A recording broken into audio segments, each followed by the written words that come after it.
baton no latest awo ho de beba na bigi eso so the latest kakra wo ho no e de abantiken yatna see the transfers no updates stories details de ye no credit anya no credit nyina no ye de eba ma men sha asem fam free Germany Bayern for nano Saturday na ken me de betu dwa say omo prepare omo second official bid e de akọ Liverpool for Luis Diaz me na wo ka say Bayern for almost second bid or more prepare no kin. 70 million euros for Luis Diaz. The first bidder Bayern for the call Liverpool for so Liverpool for a reject say no. Now 67 million euros. 67 million euros. And the Bayern for first offer from the come Liverpool for Luis Diaz. Liverpool for reject say bid no. And then Bayern for a prepare almost second bid. 70 million euros. Omo they call Liverpool for Luis Diaz. Na Bayern for say omo GDA say Liverpool for ebeje sa 70 million euros na tun because omo share is ka Liverpool for spend or transfer marketer. E was so mutimi balance omo books. No mo balance omo books. No mo Bayern for the 70 million euros eba Liverpool for Luis Diaz. Omo GDA say Liverpool for besum. So the second bid from the Bavarians Bayern 70 million euros. Omo they call Liverpool for aseye. Na mete Saudi to just say Real Madrid for after Toni Kroos omo pe controller. Na Madrid for midfielders omo Alistair no yate Mac Alistair din, Rodrigo Cascante yate ni din, Nicolo Barella ana Enzo Fernandez.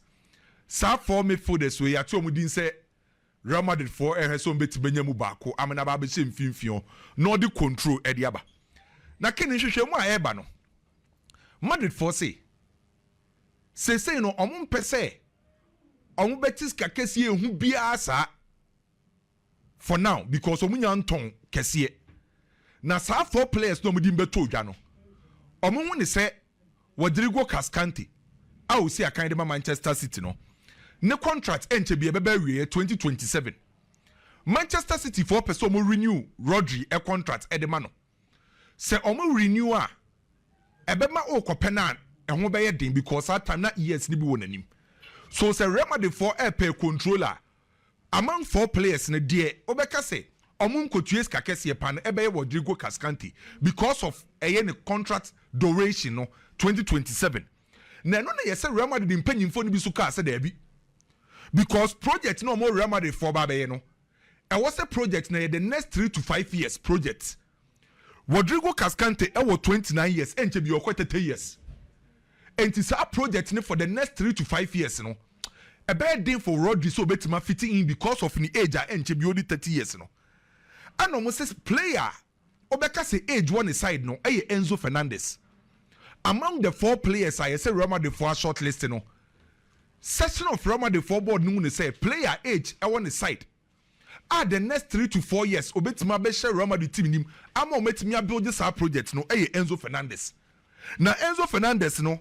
On only age no from by problem e wo ho ne say on so a long term contract with Chelsea to 2032 and to play a contract with Chelsea to 2032 no o kotona is kan wo soro enti assistance now ama Real Madrid mpanyimfo no ehu de omoye Rodrigo Cascante no msi ni age e wo anim Enzo Fernandez and the age no from no msi the contract e wo anim enti ye hwede e ba akwa akosie na ken me na o ka sei eye Marcus Rashford Obi anim say the Barcelona or Barcelona for a player. Na Marcus Rashford in sense no ken. At the Cant Barcelona go in for Marcus Rashford na 2 reasons.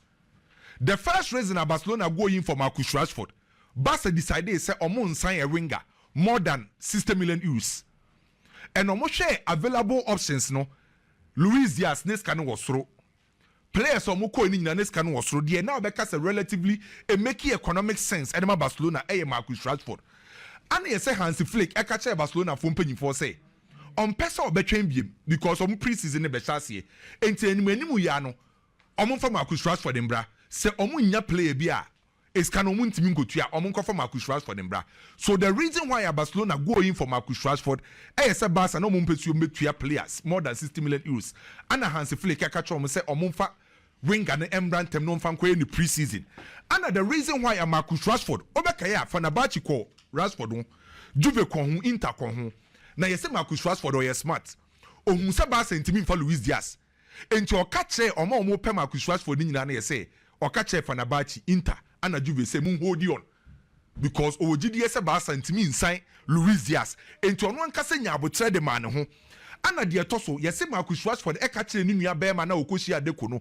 ɛsɛ owogidi yɛsɛ Hansi Flick ɛbɛtima saa ma ne form naba because wɔn ho sɛ wama Rafinha de aba Inigo Martinez de aba Frankie de Jong de aba enti so ɔkɔbɔ under Hansi Flick ne form ne bɛkɔ so that was the reason why o decide say ne salary no ɔbɛto so 15% enti Marcus Rashford ɔgye 15.6 million pounds for Manchester what the buy euros are 80 million euros ɔte so 15% no ɔbɛgye 40 million euros ɛno ne yɛ gross yɛnyante ne tax no yɛtete ne tax ne bibia no ɔbɛgye 7 million euros ɛwɔ Barcelona ɔne Rafinha ɛna bɛwɔ the same skill ɛba esketua na sɛsɛi Rashford ɛbɛgye ska sɛn Kunde ɔbɛgye asɛn Pedri ɔbɛgye asɛn Araujo ɔbɛgye asɛn Gavi very sure aye sɛ wɔte so 15% no wɔte 15 yes ɔba bɛgye 40 million euros ɛno so na sika sɛm na nyɛ wɔn ran dodo Kwame ebi mfa baabi woyɛ sure so ɔmbɛtua Marcus Rashford and Pedri woyɛ sure so ɔmbɛtua 14 million gross 7 million net okay boy we do features by Joao Felix later on ebi hu sɛ no ɔgye sɛn ne nduru 2 million ne nduru 2 million akɔ wo nyɛ sure sɛ bɛyɛ 1 million bi ɛna ɔmɔde ama ne sɛ ɔmmɛgye mbɛbɔ wo kora wo paabo dada no play ɔpɛ Barca deɛ ɛbɛne ɔmɔtwa sɛ sika no ma no ɔno na ɛpaabo enti obi anim deɛ di no obi by so far deɛ aba abɔnten no okay Barca deɛ no ticket sɛ Barcelona so ɛyɛ option to buy no sɛ ɔma ntimi antua saa sika no and ɛbɛyɛ te sɛ Chelsea ne Sancho deɛ no bi ɔmbɛtua penalty deɛ ama Manchester United ɛbɛyɛ sɛ Sancho deɛ no abia so as it stands now deɛ free or urban no na wonim sɛ wode to dwa sɛ Renato Viaga aka yes akyerɛ Atletico Madrid Chelsea for player no ɛyɛ no korɛ waka yes de akyerɛ Atletico Madrid ne Chelsea hwehwɛ nkɔmmɔ no Chelsea say ɔmbɛgye 40 million euros for Renato Viaga 40 million euros ana Chelsea for say ɔmbɛgye Garnacho Chelsea Aston Villa Spurs ɔmo nyinaa pɛ ne boy ne pɛ sɛ ɔtena England Garnacho akɔdi nkɔmmɔ ɔsi teams ɔmo pɛ ne nyinaa de onye ɔbɛbɔ paa yɛ Chelsea ohun Chelsea project ne sɛ betima bɔɔ no Garnacho nti Garnacho no tun ne sɛ onya Chelsea na ke na ɔbɛbɔ paa ma na akɔyɛ ɛde ama ɔmo na mepatwɔma yɛn deny story wei ɛbɛtɔ odwa weekend ne sɛ Barcelona ɛpɛ Real Madrid for Rodrigo mepatwɔ nokura bi anim story ne ɛbɛtɔ odwa sɛ Barcelona pɛ Rodrigo no nokura bi anim ba ɛno kora na mebisa wo sɛ nyɛ free na nipa no bɛkɔ a ɛbɛno na ɔma negotiate amana yie ɛno hwan na ɛkɔhyia hwan sɛ Barca baako pɛ baako pele wokɔhyia hwan na deɛ na wokɔka so mo kɔhyia kora na iska na Real Madrid bɔ no Barcelona ɛntua sɛ bɛyɛ 100 million euros no ba nokura bi anim Barcelona ɛmfa bid ɛnkɔe Rasmus Højlund ni agent ne 4 teams wɔ Italy ɛkasa Juve AC Inter Roma Manchester United for say wow pɛ Rasmus Højlund no say somebody about 45 million euros Juventus Darwin Núñez nkɔmɔ ɛkɔ so Juventus ɛne Darwin Núñez on say no area was 3 goals nkɔmɔ bembe nkɔmɔ ɛkɔ so Liverpool are willing to sell at the right price after hat-trick yes at the right price on say nanka ɔne Napoli deɛ yɛ done by a boɔ na Napoli de buy no na Liverpool for say wɔ form ana Liverpool for aba Juventus 60 million euros Juventus for so ɔmo ntimi ntua enti ankɔmɔ penny loan obligation to buy for Darwin Núñez Juventus so ake minim ɔmo ni sika so de bia mo pe player Juventus for say Benjamin Sesko deal no mo hwɛ ɔmo tɛkyiri enti sɛ Manchester United ntimi amfa Benjamin Sesko a ɔmo Juventus for ne bɛhwɛ na Juventus Saturday na mbɛka say PSG for ɛpɛ midfield ɔyɛ aggressive ɔmo so ɔmo pe Juventus midfield at Ram ye be breaking story ne Saturday ene Juventus a reply PSG for no ɔmo se so ɔmo pe Thuram a ɔmo betua 120 million euros for Thuram midfielder no 120 million euros story na ye be ne Saturday no Thuram be na organize Juventus midfielder Thuram almost to 120 million euros na ken players BT can Real Madrid do infinfin ho no Fede Valverde Jude Bellingham Ada Goulet eye Tchouameni omo ye safe Kamavinga ni Ibrahim Diaz keka na ye sit through ne Kamavinga se Real Madrid force akọ sign e midfielder ba Kamavinga keka obeja no kwan Kamavinga ni ti keka e wo Real Madrid na Ali Barat agent ono na say o fa me say me who story be say Tchouameni waje Kamavinga position o mami you say position na be di Tchouameni abidi an am say the Kamavinga modemo from pa because Tchouameni tu ni dia ana dia me kire o ne menya adwen on say Kamavinga no o pray afina oba bam Jamaica no say what tu no pa dia na just Kamavinga from o enye from no oba price so we say we no Tchouameni na active Ali Barat ye agent ne ken say yes ono no offer Nicolas Jackson edema Arsenal bobuku no the same Ali Barat ana offer Xavi Simons edema Arsenal na me no ka say Xavi Simons ene Chelsea nkomo no emu aye den papa e ko nanim Chelsea Xavi Simons on say Chelsea call Morgan Rogers no Aston Villa bought mu 80 million pounds ana Chelsea for say Morgan Rogers 80 million pounds there was entiane ne enko Xavi Simons Morgan Rogers and Xavi one heavy Premier League born body anka won say Xavi Simons ni bobo Onimbocha born dey on Xavi Simons Onimbocha Morgan Rogers yes born anka sa dey enti say the Chelsea nkomo no ene Xavi Simons we no ba obeshan Xavi Simons obeshan I saw baby nkomo na Chelsea di na musika no makonya wa America no mba ompeso mo eda ho anjo ompeso mo nya obi de sika no ton ananse oh say ni dey omo per squad depth na mbisa sa wo so na wo story obawo in fa no be she so for now no the main position of prefer pan be behind and as attacking me for the nti obatima ba be obetina ko pa ma achi dia ana match bi wo ho no decide so me obetu Enzo ana ko pa ma onto Enzo say oni Enzo role different we need more of offensive for ya na ko 70 million na me tranche na say ho na okutu no e na omo pe na ide apa de so also mpenom per squad depth okay enti nkomo ni mu aye den pa na onim say Konate akwa Liverpool director Richard Hughes okay and odi atu nanim say ne terms and conditions ni say Liverpool for betimi dia obe renew Liverpool for aka kire Konate say by the end of August on be take your decision say on ba accepting the terms and conditions na say on accept Bayern for aka kire Galatasaray say Kingsley Coman ye 30 million euros Galatasaray pe Kingsley Coman Bayern for 30 million euros Victor Gyökeres into Kwesi Victor Gyökeres and Sporting Lisbon for us he is changing legal letters. We are me do be court. We are me do be court. Ni nyina na say boy ni nya happy. Arsenal ka che Gyökeres ni agent said the Sporting Lisbon for na ye no omo nya happy. Now ni masere Sporting Lisbon for aka che Arsenal for say ombe tue scan for installment and ombe charge omo 1.2 million euros. At the account. 4 million euros at the account. Say me no ka say Ederson Manchester City goalkeeper no. On say Man City person moton na Diogo Costa Porto for Abo City 60 million euros City for say wasoro goalkeeper no oma ntomba twa mo ho 60 there ye cap at 80 60 omo atwa yeah into 60 ana Leipzig so abo Manchester United more than 69 million pounds for Benjamin Sesko 69 million pounds more than 69 million pounds I don't know add-ons nyambe ka ho okay on say Manchester ma Christopher Vivel and a lead negotiation why adwuma wo Leipzig and onim boy no and they say Sesko na nye dia two options Oli Watkins and Nicolas Jackson Manchester United well nti Jackson ye Man United plan B omo pen pa oh it's true don't joke with it now Ali Barat transfer window why na business Ali Barat all the players e ko pa and all the in house in Madrid no or the house in Madrid and I no offer Jackson or the Arsenal field exactly Ali Barat is doing a good job. Here, Benjamin Sesko, there's no need. Bakuna Sesko Mbuemo. One way I'll be the second week. Look at you. The Sesko conversation, Christopher Vivel, whether he likes him or not.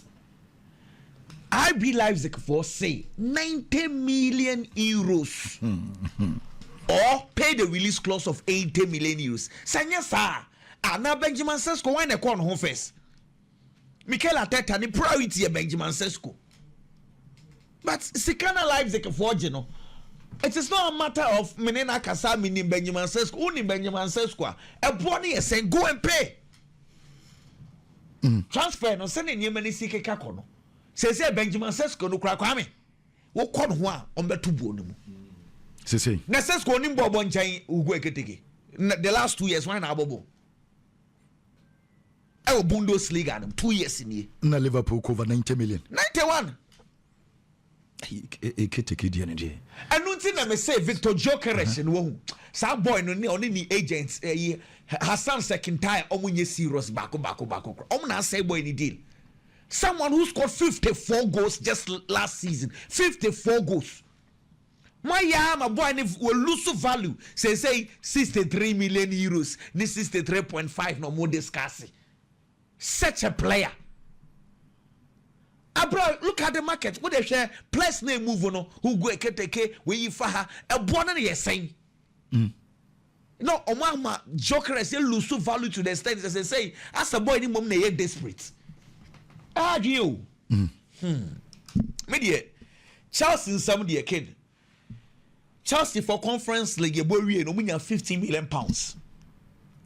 And now I'm Club World Cup come by we Chelsea 84 million pounds. Nimia no cry 99 million pounds. I bet what Chelsea account me say me sure say you best start this season no susu da say sika kese ba beto my account. So they had their plans. And the 99 windfall be asanso aba. Sika ba o. Sika ba we are then we spend it allow them. Say Isugo, Liam Delap, Joao Pedro, Jimmy Giddens. Boys no more for mono. You're heading around by 200 million. 200, yes, no problem. But Tom Petrovic, on one said I'm Chelsea player, I'm value the Biasao. What on 25 at the amount bomb of 4. Okay, what on only Madueke 52 million pounds at the amount ask now for. Me now can say Renato Viega Chelsea to 12 million and a dema Basel for. And a quarter to buy. Oko Juventus Chelsea for the loan fee 4 million. 4 million as a loan fee. On there, let's go Madrid for negotiate. The player told 12 million. What's Arjun who seek 4 million? No. On there, let's go Madrid the negotiations. Also, 40 million euros. And let's go Madrid the first bid the Chelsea in fee. Second bid 35 million. Chelsea said that be 40 million euros. These guys, they know how to sell. Now, me, you see, Chelsea it is not solely on Podboli and then Nkofu because even Granoskaya, no muton. If it's say one Kofoni Mojem, say yes, sir. Say Kebi, say Ian Matson, no Bobby or Chelsea. Chelsea then call loan or Dortmund or Kobaye or Muchash Aston Villa in 44 million euros. Ian Matson, no Bob and Obo. Luis Hall, small boy, and Chelsea left back here, Omobo Ibi, Omuchash and Newcastle, almost 10 million euros. And think of they know how to sell. If they sell, they get money, they buy. But transfer market, I think say Liverpool say because who go a KTK for 91 million a year. Seriously, minimum next year, say the transfers in Besiako because it will be a grand player. I started with Kudus, and the teams in the BGA pass Tottenham Koto Kudus. 55. Yeah, Antonio players are Antonio Elanga ko Brentford for chance here. But me sure pa say who good ye? Say it can ba first ha. One can boom go for the BG80. Oh, when you no cre. And come BG80 from Manchester United. Market can even Arsenal cry no Chelsea no ni Madrid no. One can be 60. Oh, me know ya dream. Markets no started say na mo adwen ankoso. 2022. That when you yes no Liverpool no. Can you say? Almost 100 million. 100 million, 80 million pounds. Exactly. Now 75 million cash down. And at 25 when you add-ons, 25 add-ons no. A number of games over. But you see, propaganda into converted by pounds. Also, and you hit 100 million. I am Sishebo.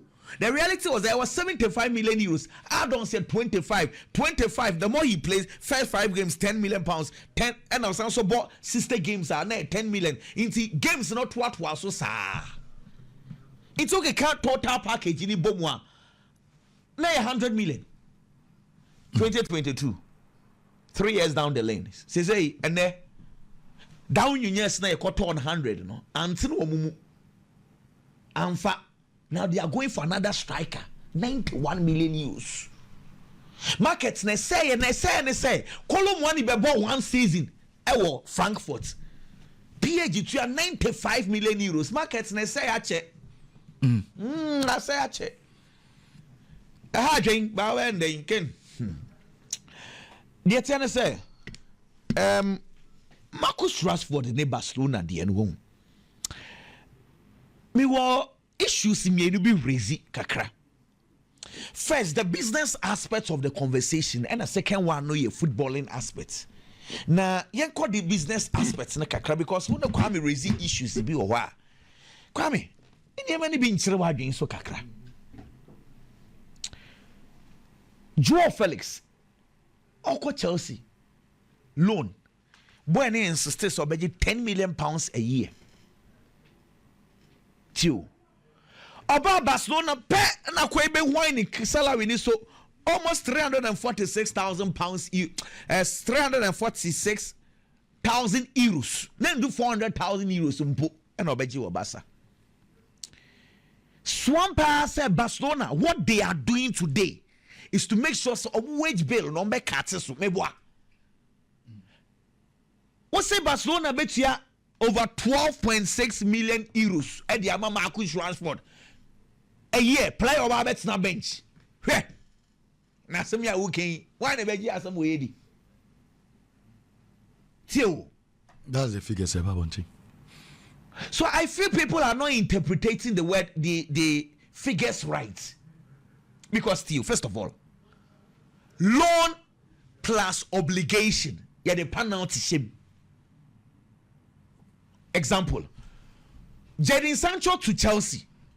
Loan plus obligation, a loan free obligation. Chelsea for 1st to 14th. Say Chelsea fall within the 1st to 14th position. Chelsea bet you £25 million. Eddie Ama Chelsea. Say Chelsea opt out. Mame 5 million. Maybe what you say? A mandatory. So if there's a go, it's got a penalty. That is fine because you are opting out of the mandatory clause. Now, Kwame, option. Have you seen such terms before? Because already me were option whether to opt out or not. Why do I have to pay a penalty for opting out? That's around 5.6, 5.4, 5.6. Sebastian to me.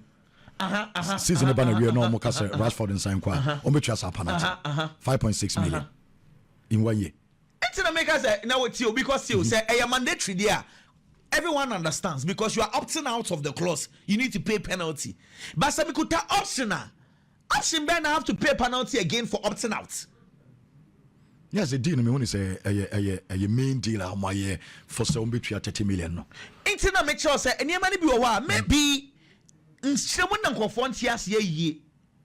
Because my wages no give me minimum say boy they about 5 million. In Kayano almost spread the amount bonuses. The more you play, the more you earn. But the base figure is 5 million. That is his salary. Look, let me give you one example. Rashford, they call Aston Villa. No? Loan fee free. They will 75% of wages Aston Villa for Bitua. 25. Yeah, man, you for Bitua and Mutua. But this deal, man, you for someone is to be a Mutua for boy any wages. Into Barcelona would have to sort it with the guy. And on the Rashford fire negotiations area now, okay, Rashford banner over no we hear Barca, Jesus here there, but we are desperate to come into reduce your salary. Now, reduction of salary, you know, I bet to say we are giving you base figure of 5 million and kind of bonuses. The more you play, the more you earn, the more goals you score, the more into bonuses, and I add up to on one kasane 70% of the wages. And I mean, what you say. Let me explain once again. ABNT Sename figures in Brim. 80 million euros energy the whole year. 80 million euros, no. Your fans say 70% of 80 million euros gives you 12.6 million euros. What I say? And in command you for ideally say by Barcelona to 70%, man you for to 30%. 30% gives you 5.4. In thinka buy you for to an na Rashford to switch to an. But in this situation, Barney Eba or the body of Barcelona are going to cover all his wages. All his wages, no. I want to go for confuse you more. If Barcelona are paying all his wages, and all his wages at Manchester United, name all his wages at Barcelona, his new club. Because what is exactly? Into I want to ask the confusion kakra aba. Okay. Now, say bottom line is say Oba ne aketua no Oba abeji obe born the ball. Sanyami adumuna Barcelona for air opti outer. I want cross now, but okay, says Sadia. And yet 30% of wages now, you rate 40, you know. Oh, Barcelona for Ubetia, the boy, no. But now, Manchester United. Umbetua United and Umbetua Rashford. I want them come on hold. Because 30% you hold the boy and salary, you holding the 30%. I was saying, cannot come across Rashford. Jadin to me as a United. And to be so say, a United, maybe it will come again to Marcus Rashford. Because yes, sir. Sure. Crosses now, and in Chemuna Babo, unless Barcelona comes out to explain the thing, because NCC so ye on the normal football transactions. From the clauses of mandatory or option, opting out, penalty, the mandatory is fine. But if there is an option there, then what is the point? In Tinyamani Bebreo, I was saying Chemuba, but born Ankasani Bonedie. Ken, time to drive away. The Etienne say, maybe not Xavi, you have fire in the power because Barcelona every day 1-0, 1-0, 1-0, 1-0. But truth be told, Hans Flick has 174 goals. Why? Because create chances power. Femi Lopez, Bono or Mobi, and Siberia season, last season, we was about 19 goals.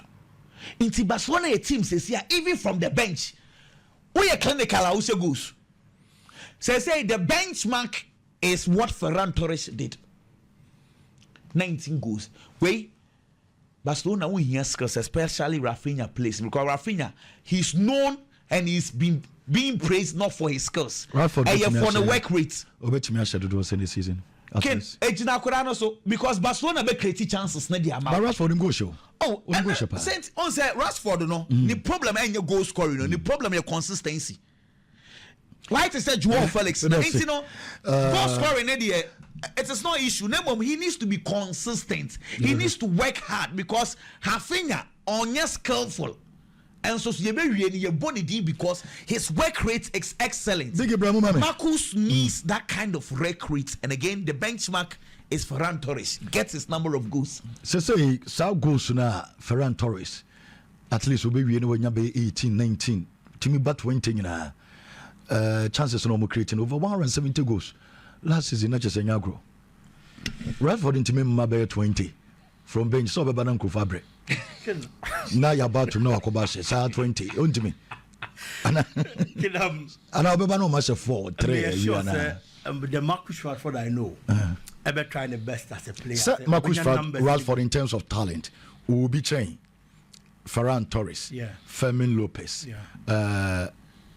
So Rafinha kura coach in asesana kakra. Omo nyina si na nkombe pe ana Rafinha na Marcus Rashford omo nyina si so nkombe pe. Omo nyina si so. Omo si so na omo ba no. Time we me fa Hans Flick nsem. Omo si so kura na make say na Rashford wo animu wodin. As a Hans Flick na asesa players ne bi, transform players ne bi. Nti boy no as obi di Barcelona for na tem. So onye player Manchester United reject. What I say, but once football Sabio obi beka say won say football do stage a edu ba bia odwen ho a won tia say won we say obi su e better na United ama Rashford ye ka talent men ka obi obobo say talent obema Rashford akono wafa mboam and I know say e football world nke betimi esisa but then they see ama ne Rashford obi on so a bad player okwa Aston Villa so hu yes onya chance obi goals of course. But to compare him to other players who may establish for Barcelona there, I feel I would say Yenya Botere Kakra because it is a new terrain. Rashford and Mohoda. And the players we are talking about, okay with the system and everything. Into Marcus Rashford ba now or exceed the expectations a plus the ma player na nkasa. But then again, so you're Barcelona supporter. Can you have to be happy because Barcelona is doing some good business? Because Barcelona is good business and they are being strategic because our players are Barcelona air sign when Barcelona is going for a top player or Baba be a leader, they go for what they want. But no one change. That's almost per backups they go for options and not super boss backups. Marcus Rashford as the player clearly has been told per reporter one thing, and they say, "Oh, Baba be back up to the Rafinha position." Can to be back up to the Rafinha position.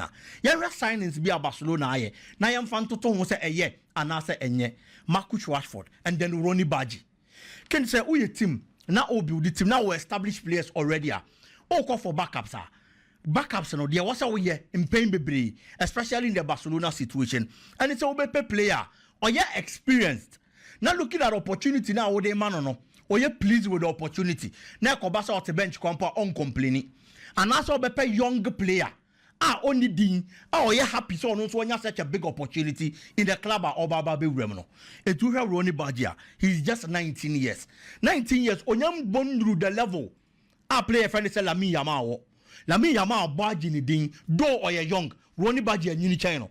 But Lami Yamao would ding Ronnie Badji bebre. It is a Ronnie Badji Baba Barcelona ene. Now or better na bench behind Lami Yamala. Ronnie Badji a 19-year-old that only opportunity about Barcelona. He's not going to complain. And any gym posa Barcelona team or mobile D. Yes, strong team. Now you possible say when you Laurels no or Baba be a part of that particular team. Into a better bench or better than what to. No what's a bench. Anytime he's going to be called upon and you 1 minute in power. No abem no Baba be chelo beti me idea bobo. The same thing applies to Marcus Rashford. Marcus Rashford is an experienced player, but in the born Rafinha airborne, Marcus Rashford in team more. But we are only free one more. Player has been told and clear. Say Oba Barcelona no Oba Baba backup. And the players accepted that to the extent say what thing is can so. Obi ayaka the same ko be backup there. Ken ebianka sika no Oba Baba because boy you can be ayaka me say bia me ba me mobi. But player na jatum I make sure so be bibia so be kwa basa. Apart from sika what so from day one there been a lot of offers about Brandt and so but offer be a he told them say me pesa me ko Barcelona mon twen. That was what he told his management and his agent. Basa na mepe. And the team say no mo beba ni nyina no. Mo betimi ni o madi nkomo. Na mo hold it on. With some common ye be finalizing it there be because we feel say Barcelona na me first choice a mepe. It is such a player. Looking at their tone of Manchester United, such a player. Okopiemo Aston Villa ken na enya bad. He played 10 matches in the Premier League for Aston Villa. Oshe 2 goals and assisted twice. 4-goal contribution from 10 matches. At this age, and then the Aston of Manchester, no opportunity now Barcelona they man on one. He will be quiet to sit on the bench. On create problem or dressing room. And time be opportunity in Babiano or Babanwa Baba Bebo. And he gives options. And he plays every position. And for me, I don't see say a bad business na Barcelona. There be player no na akaso be kwa prove the anti for decide so mo be fa no. Can moving on. Football no eni sikasem. Sisi ene nenam. Se wiase nipa nyina dane moa. Na se wanda ne bia. Ye be dane moa na wie ni ababa be cheware. Enti player bia team bia. As a so chance ye pesika. When Liverpool didn't have money, Amukofa judging Klopp buy. Klopp buy was chance to build the project in the Liverpool without Sika because no more had the performance our Dortmund with limited resources. What we born home de Mabo Bokono and on the bar on board. Manchester United got up over 89 million pounds. Judging Klopp being an oka say Adani Timo Kochi. Ever spend this amount of money, Aquaco top player, Sadana Obejai coaching. Edidi Mubaya and a judging club got to a goalkeeper with a world record fee 67 million pounds. And all in the bar Liverpool. And a man for shots yes almost criticize it. Say, hey, ya buy we are seeing now, yanti goalkeeper ya turn aboard in say. Now one and I will cast a maybe so team top players I can see how we are coaching. Or see you be able to be in fun. They said your car Manchester, the NM for Manchester. Because at that time, no, I realized it's a stage now the DNA corner. After criticizing Pep Guardiola, way through success, he has understood the assignment. Says, one year, Sika, a better day to be maintaining that top status. And yes, I level on a football na kwa draw. It is all your team. The necessary or chance, yes, who pesca. I'm in chroma forward ever, backwards never no. And never football. Prices in a corner in the Pebine Toby. Manchester United muni be no team Toby no. And then I'm for Che Omono. Ken Liverpool ni kunate. There been a meeting. Omudin komo say akwadana betimi extending the contract. Previously, now komo bi omubedi bia na akwadana nya ready so na adwene be ma Liverpool. But the moment we decide, they say, or the terms and the conditions, at the mark club in the not just say, why already so meeting the conditions now, or better than Bobo Kunim. And Tiaquana Avielino, so only Liverpool bet 2 hours so. So you Liverpooler. Meaning, Liverpool was looking at the spendings in the market now. It's Liverpool betting me a quabonting. Do a quack central defender wooding. Now the more they was through no the naba. Ababa Bishim Sekunati qua. It's in Kenya problem. But then again, so when you play at the Sekunati, Obeba Utimu, Ababa boy establishing was a mainstay. Time at Auburn, he was a player not on than you know.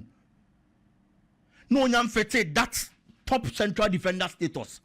Liverpool now man is our platform, no? And Wababa Bon would you do that status. We always talk about Van Dijk and Liverpool Bobo Kunim. But to be honest, one player is so much underrated with Liverpool Kunati. Most of the times. Van Dijk will honor anything. When you are the face of the club, that's a success is about only building. It is true. It is the face of the Liverpool defense and Van Dijk. It is a ne. Paris Saint-Germain Bobo Kuna Bon Homoding. Now you pay players say Mfa Ballon d'Or man who PSG near boss man Dembele ding because he's the face of the team. Face near Van Dijk. But Liverpool let you one player Bon Homoding power has been Kunati. That consistent performance on the Bemau. It is a man call. And for Woska, the player you are going to bring in. A player fell on also building a legacy in the status of Liverpool. What is the guarantee so to me about Ababa do the stage of Van Dijk and then the central defensive position with Liverpool now drew. If you can keep the player, talk to him. Now the terms and all the amount meaty. Now branch and internal see a kind of amount because Oman qua Chachaka see now Baba. Or your friend player. Or your friend player over Madrid. France from crowd even when they meet the conditions. Because can say beginning no.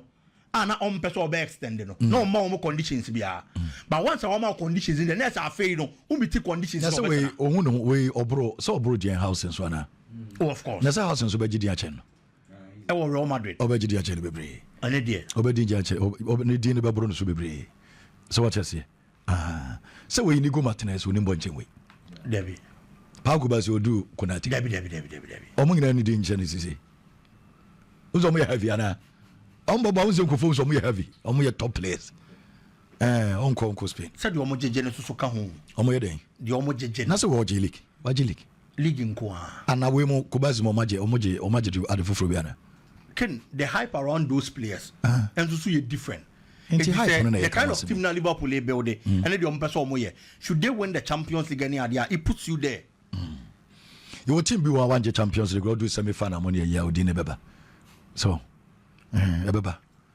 na no krase mu se na mo de chaloba mo to ayi mu nyina Chelsea for one ombo fan na we no one Chelsea for a chalaba mo Van Dijk